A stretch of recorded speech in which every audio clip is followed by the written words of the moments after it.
étaient aussi proches, Solène, ce que nous expliquent différentes voix ces dernières heures. Sauf que vous nous expliquez qu'a priori la paix c'est tout de même pas pour demain. La preuve avec cette réponse russe très tard dans la soirée, pas une déclaration, non, mais plutôt, regardez, un bombardement massif sur la ville ukrainienne de Zaporijia. Plusieurs bâtiments ont été touchés, 12 personnes hospitalisées. Ça, c'est ce que pensent les Russes du nouveau texte de paix, surenchère donc sur le terrain, alors qu'en effet, dans le même temps, Volodymyr Zelensky se montre plus optimiste. Les principes de ce document peuvent être développés en accord plus profond.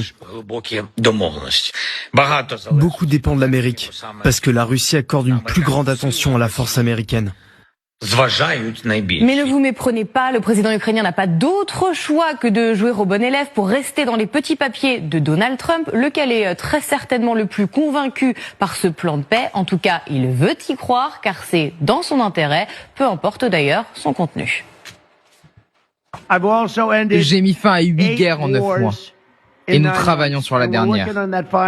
On va y arriver. Je pense qu'un accord est très proche. Mais nous progressons. Dans la foulée, voilà ce que publie Donald Trump sur son réseau social. Cette photo de lui, le poing levé, juste après la tentative d'assassinat à son encontre, avec cette légende. Il a été sauvé pour sauver l'Amérique et le monde. C'est le temps maintenant pour la paix. Le président américain qui annonce dans la foulée 2 rencontres. La première, c'est Steve Witkoff, son envoyé spécial, qui va se rendre à Moscou pour rencontrer les Russes. Et puis deuxième rencontre, c'est le secrétaire américain de l'armée, Dan Driscoll, qui va se rendre à Kiev pour rencontrer quant à lui les Ukrainiens. Donald Trump qui affirme que lui pense aussi à rencontrer Volodymyr Zelensky et Vladimir Poutine, mais que si l'accord est définitif, c'est ce qu'on appelle la pensée positive. Donald Trump en est le spécialiste, même si on n'en voit pas tout le temps le résultat. Comment est-ce que l'on explique cette dissonance entre les différents acteurs des négociations ? C'est assez simple finalement. Ce qui est acceptable pour l'Ukraine ne l'est pas pour la Russie et inversement. À la base, le plan de paix en 28 points était un peu reflétait la pensée poutinienne, mais il n'est plus d'actualité. Désormais, le plan de paix en 19 points est largement à l'avantage des Ukrainiens. Par exemple, Kiev va pouvoir conserver une armée de 800 000 hommes contre 600 000, ce qui était précédemment envisagé. Donc, il n'y aura pas de plafond.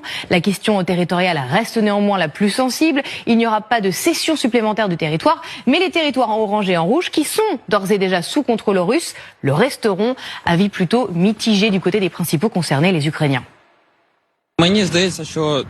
Je pense qu'en regardant la situation de la guerre, il faut signer le plan. Parce qu'avec les conditions qu'on a apportées, nous n'aurons rien de mieux. Les négociations en cours ne serviront à rien. L'autre partie n'est pas prête à la réconciliation.